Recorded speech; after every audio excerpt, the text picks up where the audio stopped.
Raja Kobra dikejutkan mengenai kemunculan Im Sama. Kobra sangat terkejut karena baru mengetahui jika selama 800 tahun ini ada seseorang yang rupanya menduduki tahta kosong. Selama ini, Kobra meyakini jika selama 800 tahun ini tahta tersebut dibiarkan kosong untuk mencegah adanya diktator dari 20 kerajaan yang dari dahulu ikut membentuk terjadinya pemerintah dunia. Ternyata sosok Im Sama memang ada selama ini. Menurut Kobra, ada salah satu dari 20 negara yang sangat berambisi tinggi untuk memimpin pemerintahan. Namun sebelum Kobra sempat menyelesaikan pembicaraan itu, dia kemudian langsung diserang oleh Im Sama. Saat itu, Sabo ikut menyaksikan kejadian itu. Sabo juga nampak ingin menyelamatkan Kobra.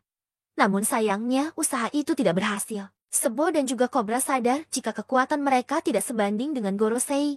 Sehingga saat itu Kobra meminta kepada Sabo untuk segera kabur. Selain itu, Raja Kobra juga sempat menyematkan pesan sebelum dirinya mengorbankan diri untuk melindungi Sabo. Kobra menyematkan dua pesan di mana dia meminta Sabo mengatakan kepada Luffy dan juga Vivi jika mereka berdua adalah bagian dari klan D. Dan pesan kedua, Raja Kobra meminta Sabo untuk melindungi Poneglyph dan juga menghadirkan fajar baru bagi dunia. Ternyata kedua pesan tersebut adalah isi dari surat yang dituliskan oleh Ratu Lily dari generasi ke generasi. Sebelumnya Kobra sempat mempertanyakan mengenai apa maksud dari tekad klan D, yang kemudian terjawab bahwa memang benar selama ini klan D adalah musuh dari para dewa, yang artinya adalah musuh dari para kaum Raja Langit. Selanjutnya ketika Kobra yang sebelumnya melakukan pertemuan dengan Gorosei dan juga Im Sama, ternyata Vivi sedang diculik oleh pasukan Ciperpol. Sempat juga Vivi mempertanyakan mengenai siapa orang yang telah memberikan perintah kepada mereka untuk menculik dirinya. Lalu muncul sosok Wapol dengan kedatangannya yang begitu menghebohkan seisi ruangan.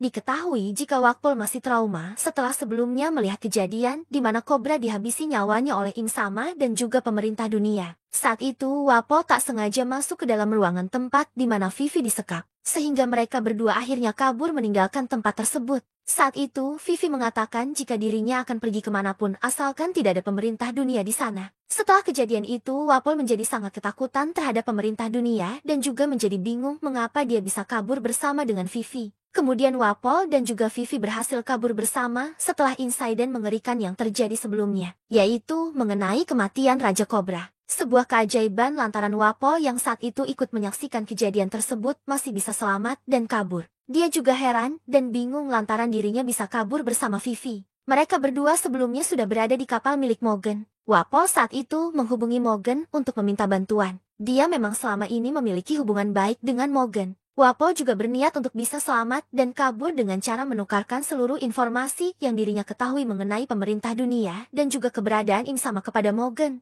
Saat itu, Vivi bertanya kepada Wapol mengenai apa saja yang telah diketahui. Namun Wapol tidak mengatakan hal itu kepada Vivi. Sementara itu Vivi yang saat itu mencoba untuk melakukan komunikasinya dengan ayahnya, malah dihentikan oleh Wapol, yang mengatakan jika hal itu untuk saat ini sama sekali tidak diperbolehkan. Vivi masih belum mengetahui jika ayahnya sudah mati di tangan Im Sama dan juga pemerintah dunia. Sementara Wapol tidak mau mengatakan hal itu agar upayanya untuk kabur tidak sia-sia. Selama ini diketahui jika ada 3 senjata kuno yang sangat dahsyat di dunia, yaitu Pluton, Uranus dan Poseidon. Namun dari ketiga senjata itu kekuatan Uranus masih belum banyak diketahui. Mungkin fakta dari senjata tersebut akan terungkap, di mana senjata itu akan digunakan oleh Im Sama untuk menganjurkan satu pulau yaitu Lulusia. Saat itu Im Sama memerintahkan kepada Gorosei untuk mengaktifkan senjata buatan Vegapunk tersebut yang bernama Mother Flame. Wilayah tersebut akhirnya berhasil dihancurkan oleh Im Sama dengan menggunakan kekuatan Mother Flame. Lalu diketahui nama-nama dan juga peran dari Gorosei. Mereka adalah Saint Jagarchia Saturn,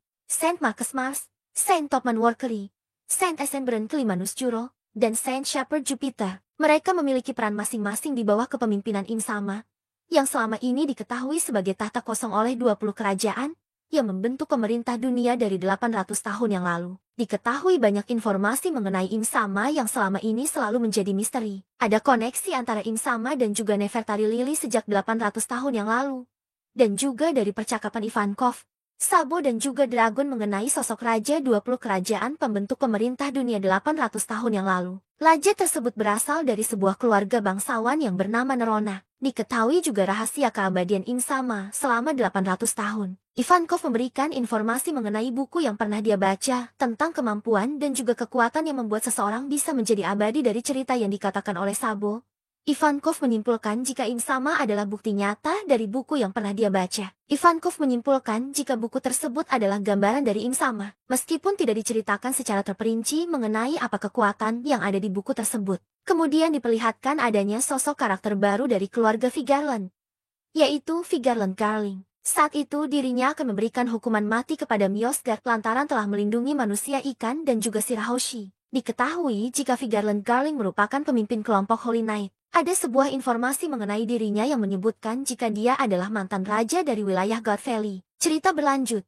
Diperlihatkan pertarungan kelanjutan antara Sword dan Carp dalam menghadapi Aokiji serta para anak buah Black Bear. Diperlihatkan juga kilas balik Aokiji saat masih muda, ketika dirinya sedang berlatih dengan Garp. Diketahui jika keduanya dahulu berlatih menggunakan kapal perang angkatan laut. Lalu tiba-tiba saja Garp menerima sebuah tusukan pedang di tubuhnya saat sedang melindungi Koby. Kemudian adegan berlanjut pada pertarungan antara Garp dan Aokiji yang saat itu saling memukul wajah satu sama lain dengan menggunakan haki. Pertarungan tersebut kemudian menimbulkan sebuah ledakan yang sangat besar yang menyebar di sekitar area pertarungan tersebut terjadi tepatnya di Pulau Bajak Laut. Kemudian Garp terbaring dengan banyak luka serta keadaan yang kurang baik. Dalam suatu kesempatan, Garp mengatakan suatu pesan kepada Koby bahwa jangan termakan oleh emosi karena keadilan akan menang. Lalu diperlihatkan kelas balik ketika di Marineford dulu. Di sana Garp sedang memberikan pelajaran pertama untuk kelas angkatan laut baru. Koby juga merupakan salah satu dari murid di sana yang mendapatkan pelajaran pertama setelah bergabung dengan angkatan laut.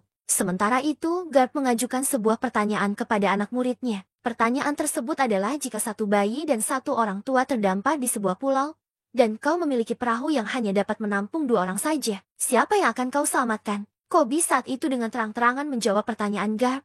Saya akan turun dari perahu sendiri, jadi keduanya bisa hidup. Mendengar jawaban Koby, Garp marah dan melempar Koby menggunakan kapur. Garp yang kesal mengatakan jika orang tua tidak memiliki banyak waktu, sehingga sudah seharusnya dibiarkan mati saja. Sedangkan bayi dan anak-anak masih memiliki waktu yang panjang sehingga wajib untuk diselamatkan. Karena menjadi angkatan laut adalah untuk melindungi masa depan rakyat. Setelah memberikan pelajaran tersebut, Garp dimarahi oleh struktur angkatan laut dan tidak diizinkan untuk memberikan pelajaran seperti itu lagi kepada anak-anak. Garp masih tidak setuju dengan anggapan yang diberikan oleh instruktur tersebut, yang mengatakan jika kehidupan semua orang sama. Menurut Garp, masa depan kaum muda tidak terbatas. Lalu adegan beralih kepada kilas balik Amazon Lily yakni setelah insiden Boa Hancock beberapa hari yang lalu. Saat itu Blackbeard setuju jika harus meninggalkan Amazon Lily. Namun dengan syarat yakni membawa 800 angkatan laut bersama kapal perang bersama dengan dirinya. Yamakagi juga tidak berdaya melakukan apapun, karena markas besar angkatan laut tidak memberikan izin untuk melawan Yonko. Koby tiba-tiba saja mengajukan diri untuk menggantikan 800 angkatan laut tersebut dengan dirinya. Sementara itu kegaduhan terjadi ketika semua orang panik karena tangan raksasa bajak laut Blackbeard akan memusnahkan mereka semua. Dengan kepanikan,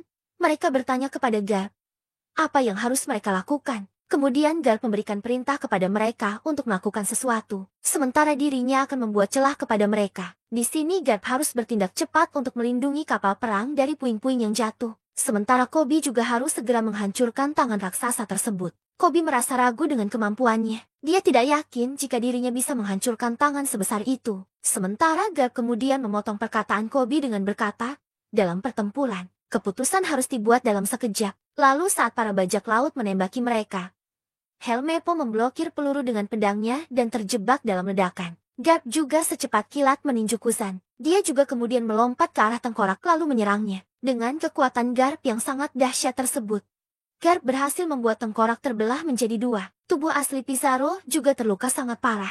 Koby kemudian melompat ke udara menghadapi tangan raksasa Pizarro yang masih bisa bergerak walaupun sudah terluka sangat parah. Sebagai upaya balas dendam, Pizarro mengayunkan tangannya untuk menghancurkan kapal perang Garp. Kemudian kelas balik kembali memperlihatkan bagaimana Koby yang saat itu menerima banyak luka setelah melakukan banyak latihan fisik, bisa mengimbangi orang lain. Koby melakukan 100-200 kali lebih keras daripada orang lain. Dia berlatih sepanjang malam secara rahasia yakni meninju samsa kapal perang milik Garp. Lalu adegan berpindah di mana Garp tersenyum karena mengingat pelatihan Koby dahulu. Lalu secara mengejutkan Koby mulai beraksi sambil mengatakan jika aku tidak bisa melakukan ini, semua orang akan mati karena aku. Dengan kekuatannya tersebut, akhirnya Koby berhasil membuat tangan raksasa Pizarro hancur. Terlihat kilatan petir hitam yang membuat Pizarro teriak kesakitan karena lengan aslinya juga patah. Garp yang menyaksikan hal itu kemudian tertawa sambil menangis yang berhasil membuat Helmeppo dan Grus terheran-heran. Sementara itu, Grus kemudian membuat sebuah jaringan tanah liat untuk menghentikan batu yang berjatuhan dan menyelamatkan kapal perang milik Garp. Garp kemudian memanggil semua orang dengan Dan dan Musi. Garp mengatakan, "Kalian semua maju dengan kecepatan penuh dan berlayar menjauh dari Hachinosu sekarang juga." Dirinya juga menambahkan bahwa dia akan menemukan cara bertahan hidup sendiri. Misi sudah selesai dan keselamatan kalian adalah hal yang paling penting. Kobi dan juga Grus menangis dan mereka terpaksa harus segera kembali. Garp melanjutkan dengan berkata, "Kalian semua adalah masa depan angkatan laut." Garp tergeletak dengan luka tusukan es di dadanya yang berada di hadapan Kuzan. Dia juga dikelilingi oleh bajak laut Kurohige. Meski demikian, Garp masih bisa tertawa, meski es sudah menyebar ke semua luka di tubuhnya. Di surat kabar keesokan harinya, berita yang dilaporkan ke dunia yaitu pahlawan muda Kobi kembali dengan selamat. Sedangkan Garp pahlawan legendaris menghilang di Hachinosu atau Pulau Bajak Laut. Yonko topi jerami Luffy mengambil Pulau Egghead sebagai bentengnya. Lalu diperlihatkan kapal angkatan laut tiba di Pulau Egghead. Sementara itu di desa Fushia, putra Makino sedang menertawai foto Luffy yang ada di koran. Makino mengatakan kepada putranya jika dia sudah sangat menyukai Luffy. Beralih pada reaksi Dadan yang sedang membaca berita tentang Luffy dan juga Garp. Dia sambil menangis bertanya apa yang sedang dilakukan Luffy dan Garp saat ini. Tiba-tiba saja gempa besar dimulai terjadi. Sekitar 6 hari dan berhasil menghancurkan kerajaan Lulusia. Sementara itu, Kizaru menghancurkan salah satu senjata monster laut Vegapunk menggunakan sinar laser normal. Namun Kizaru tidak ingin menimbulkan banyak kekacauan di pulau tersebut. Kemudian diperlihatkan kilas balik Kizaru muda yang sedang mendemonstrasikan teknik sinar lasernya kepada Vegapunk muda dan Santomaru kecil. Kizaru duduk di tanah sambil menembakkan sinar dengan jarinya ke udara. Sementara itu, di sekitar Pulau Egghead terdapat 100 kapal perang angkatan laut dengan total 9 wakil laksamana serta 30.000 tentara angkatan laut, serta Saturn dan juga Kizaru. Saat itu, Saturn sedang makan di dalam kamarnya. Terungkap jika orang yang mengirimkan Mother Flame kepada Gorosei adalah Yok. Setelah insiden Lulusia Gorosa mendapatkan ide baru yaitu mempertahankan Yok dan tidak jeti menghabisi nyawanya. Karena akan digunakan sebagai alat untuk memproduksi Mother Flame dalam jumlah yang besar. Yok membuat janji pada Gorosei untuk tidak menyakitinya atau penelitian dan menjadikannya sebagai Tenryubito. Gorosei setuju dengan tuntutan tersebut. Namun diperlihatkan Yok menangis dengan pedang Zoro ada di lehernya. Membuat panggilan. Usopp menyiapkan dendeng musi. Sementara Yok mengakhiri percakapan sambil berteriak minta tolong. "Selamatkan aku dari Luffy." Panggilan tersebut sukses membuat Goro Sasaran dan juga Kizaru terkejut. Admiral Kizaru tiba di Pulau Egghead dengan menggunakan teknik yang kuat yang bernama Hyantano Kagemi. Kizaru datang. Dia menantang kelompok Luffy untuk berhadapan dengan dirinya. Saran salah satu dari tetua Gorosei menghubungi Luffy melalui Danen Musi. Luffy bilang ke Saran bahwa dia ditadirkan untuk menjadi Raja Bajak Laut. Namun Morgan secara diam-diam menguping percakapan mereka. Di sisi lain saat ini Robin juga tetap memilih bergabung dengan topi jerami untuk menunjukkan solidaritas serta dukungannya. Sementara itu, Seraphim tengah terjebak di gelembung raksasa. Terjadi hal yang mengejutkan karena Snake jatuh cinta kepada Luffy, sehingga membatalkan teknik pembatu ke Franky. Keadaan semakin memanas karena Santomaru menghalangi Kizaru di Pulau Egghead. Dia berusaha untuk melindungi pulau dari ancaman Kizaru. Kru topi jerami merencanakan untuk melarikan diri dari pulau dengan menggunakan bantuan mesin Vegapunk. Namun rencana mereka terancam gagal karena Yok memberikan kata sandi di pulau tersebut. Luffy pun menunjukkan intuisinya yang tajam melalui Kenbunshoku Hakinya karena merasakan kedatangan seseorang yang sangat kuat. Sentomaru harus menghadapi gurunya yaitu Kizaru untuk bisa melindungi Dr. Vegapunk. Diperlihatkan flashback di mana sebelum Kizaru menjadi admiral, Kizaru merupakan pengawal dari Dr. Vegapunk. Kizaru pergi mengawal Vegapunk ke sebuah pulau, dan di sanalah mereka akhirnya bertemu dengan Santomaru. Vegapunk pun kemudian mengangkat Santomaru sebagai anak buahnya. Sedangkan Santomaru meminta kepada Kizaru untuk menjadikannya muridnya agar selalu bisa melindungi Dr. Vegapunk. Lalu adegan kembali ke masa sekarang, di mana pertarungan akhirnya dimenangkan oleh Kizaru dan berhasil merebut robot pasifista. Lalu terungkap jika Lucci mengkhianati kru topi jerami. Lucci yang sudah diselamatkan justru menyerang Dr. Vegapunk. Namun Stussy berhasil menahan serangan tersebut, meskipun dia harus terluka sangat parah. Setelah itu Zoro dengan sigap langsung menghadapi Lucci. Sedangkan Sanji dengan cepat menembakkan gelombang batu laut ke arah Kaku untuk mengantisipasinya jika dia juga ikut menyerang Dr. Vegapunk. Kemudian Kizaru dengan kecepatan cahayanya masuk ke dalam lab Dr. Vegapunk, serta menembus pertahanan laser dari Dr. Vegapunk. Kizaru hendak menyerang kru topi jerami yang kabur menggunakan Vega Force One dengan memegang Thousand Sunny. Namun Luffy secara sigap menahan serangan Kizaru dengan menggunakan tendangannya. Luffy mengatakan kepada Kizaru bahwa kami sudah jauh lebih kuat dari saat 2 tahun yang lalu Kizaru. Sebelumnya kita diperlihatkan dengan kilas balik pertarungan yang terjadi di Marijoa antara Bartolomeo Kuma melawan Akainu. Kuma yang kali itu menyerang membabi buta sadar akan satu hal jika dirinya tidak akan mungkin bisa mengalahkan Admiral Marinir sendirian. Oleh karena itu Kuma kemudian memilih untuk melarikan diri. Setelah itu muncul pula kilas balik 2 tahun yang lalu di mana waktu itu Akainu sedang menangkap Bonnie. Bonnie seolah tak percaya dengan semua perkataan Akainu yang mengatakan jika Kuma, ayah Bonnie secara sadar menyerahkan dirinya untuk dijadikan sebagai percobaan Dr. Vegapunk dan kemudian menjadi senjata tempur. Tentu saja Bonnie tidak mempercayai hal itu dan menyebutkan jika mereka telah berbohong mengenai hal tersebut. Sementara itu, cerita kemudian kembali melanjutkan tentang pertarungan yang terjadi di Pulau Egghead antara Luffy melawan Kizaru. Di sini, Luffy berubah menjadi Snake Man untuk melawan Kizaru. Meskipun telah mengeluarkan banyak upaya, ternyata Luffy masih belum bisa mengalahkan Kizaru. Kizaru malah berhasil memukul Luffy hingga dirinya terbang menyebabkan robot Vega Force One menjadi hancur. Setelah melihat Luffy yang dikalahkan oleh Kizaru, Bonnie turun tangan untuk membalas serangan Sang Admiral. Namun serangan Bonnie tidak berarti apa-apa bagi Sang Admiral tersebut. Setelah melihat semuanya lengah, Kizaru kemudian mendatangi Dr. Vegapunk dan akan menghabisi nyawanya. Namun tiba-tiba dalam wujud Gear 5 Luffy muncul dan menangkap tangan Kizaru. Semua orang yang melihat hal tersebut sangat kaget termasuk Dr. Vegapunk. Karena Luffy kali ini berduel dengan wujud Gear 5 yang membuat semua orang melotot tak percaya. Sementara itu, ketika pertarungan sengit keduanya tengah berlangsung, mereka tidak sadar jika ternyata ada sesosok robot kuno yang tiba-tiba saja bangkit setelah mendengar detak jantung Nika milik Luffy. Diperlihatkan keadaan Kizaru yang dicengkram oleh Luffy dengan wujud Gear kelima. Ekspresi Kizaru saat itu biasa saja dan sangat tenang. Saat itu Dr. Vegapunk memutuskan untuk melewati fase Fabirio bersama dengan Atlas dan juga Sanji. Hal itu dilakukan untuk menyelamatkan Bonnie dan juga mengubah perintah pasifista dengan chip otoritas. Dalam misinya Vegapunk menggunakan kendaraannya yakni Vega Tank. Dia kemudian mengacu kepada Bonnie sebagai anak kecil. Dia berbicara seolah-olah Bonnie masih anak kecil. Sementara itu Usopp Nami dan juga Addison tetap berada di ruang kendali. Kemudian yang lainnya ikut menjalankan tugas masing-masing, di mana Jinbe membawa semua barang-barang milik Dr. Vegapunk, lalu membawanya ke belakang pulau. Di sisi lain, Lilith menggunakan Frankie Shogun untuk membawa Thousand Sunny ke tempat yang sedang dituju oleh Jinbe. Beralih ke fase Fabirio, di sana Bonnie sedang berperang dengan angkatan laut. Sentomaru kemudian mencoba menyelamatkan Bonnie ketika dirinya terjatuh, dan setelah dia menabrak penghalang Egghead yang menyebabkan dirinya kemudian pingsan. Di sisi lain, Zoro sedang bertarung melawan Lucci. Di sini terjadi perdebatan hebat di mana Zoro mengatakan jika kekuatan kalian tidak akan bisa melawan sang kapten bajak laut topi jerami. Lucci mengatakan jika dirinya lah yang akan menghabisi Luffy dengan kekuatannya sendiri. Kembali kepada pertarungan antara Luffy dengan Kizaru. Luffy membuat Kizaru kewalahan dan membuat Kizaru terlempar ke arah laut. Setelah menyadari jika dirinya akan terjatuh ke laut, Kizaru kemudian secara spontan kembali menciptakan beberapa cloning dirinya dengan menggunakan cahaya. Cloningan milik Kizaru kemudian berhasil melukai Luffy dengan menggunakan pedang cahayanya. Luffy kemudian membalas serangan Kizaru dengan untuk menghancurkan semua cloning milik Kizaru. Ternyata dari semua klon tersebut, tidak ada tubuh asli Kizaru sama sekali. Kizaru ternyata kembali ke ruang kendali dan hendak menghabisi Dr. Vegapunk.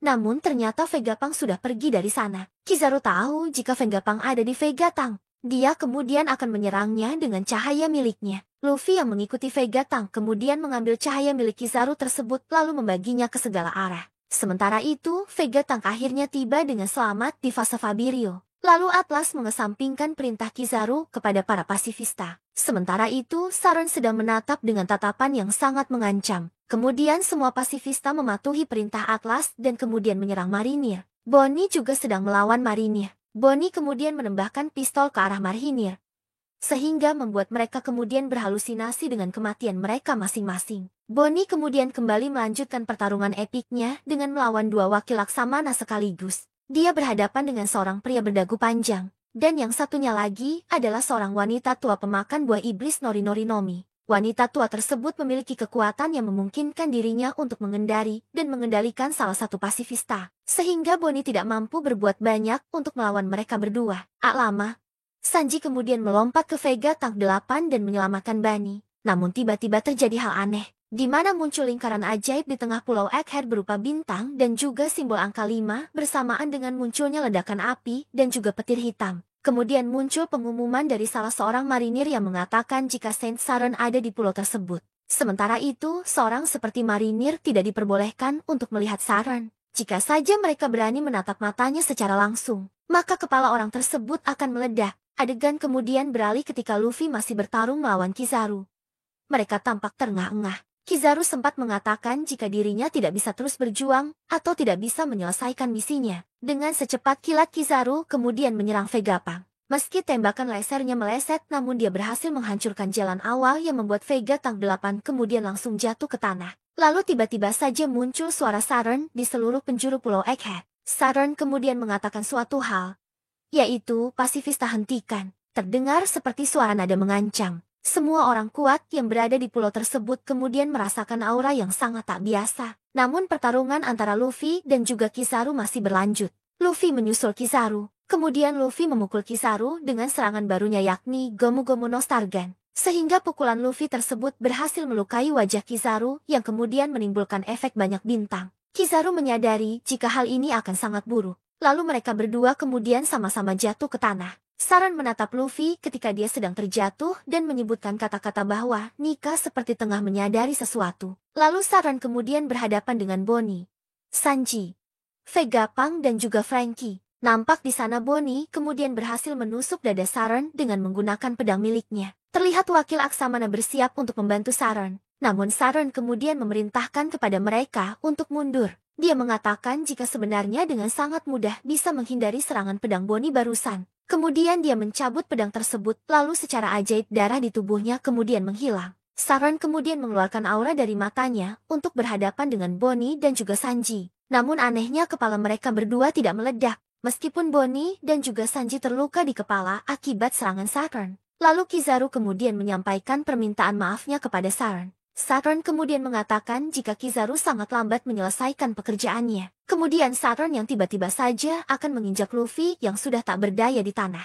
Namun Franky kemudian menyelamatkan Luffy dengan tangannya. Vegapunk, Bonnie, Sanji dan Franky tidak berdaya dan tidak dapat bergerak lantaran kekuatan misterius dari Saren. Dr. Vegapunk mengatakan jika ini bukanlah reaksi dari kekuatan ilmiah, melainkan kekuatan dari buah iblis. Kemudian memperlihatkan Saren meremas Bonnie. Bonnie saat itu mengatakan kepada Saren jika dirinya lah yang telah menghabisi ayahnya. Adegan lalu berpindah ke kilas balik. Saat Kuma memberitahu Bonnie ketika dirinya masih muda dulu mengenai nikah. Saat itu Kuma mengatakan kepada Bonnie jika dia ingin menjadi seorang pahlawan sehingga dapat memerdekakan orang lain layaknya nikah. Kembali ke masa sekarang di mana Saren mengatakan kepada Bonnie jika ayahnya merupakan orang dari ras Bakenia, yang mana mereka merupakan orang-orang yang pernah melakukan kejahatan di masa lalu. Adegan kemudian berpindah lagi ke masa lalu yakni tepatnya pada 47 tahun silam, menceritakan mengenai kisah Kuma yang berasal dari keluarga yang normal. Dia memiliki seorang ibu yang hanya manusia biasa sedangkan sang ayah merupakan seorang Bagenia. Suatu hari informasi mengenai identitas Kuma bocor sehingga seluruh keluarga Kuma kemudian ditangkap lalu dijadikan sebagai budak di Marijoa. Suatu hari ayah Kuma mengatakan sebuah cerita yang berkaitan dengan legenda nikah. Kala itu ayah Kuma mengatakan jika legenda tersebut telah turun-temurun diceritakan di kalangan ras Bakenia. Ayah Kuma kemudian membunyikan suara genderang pembebasan, lalu saat itu Kuma yang masih kecil ikut menari bersama dengan lantunan genderang tersebut. Hingga tiba-tiba saja ayah Kuma ditembak di bagian kepalanya oleh Tenryubito lantaran dianggap menimbulkan kebisingan.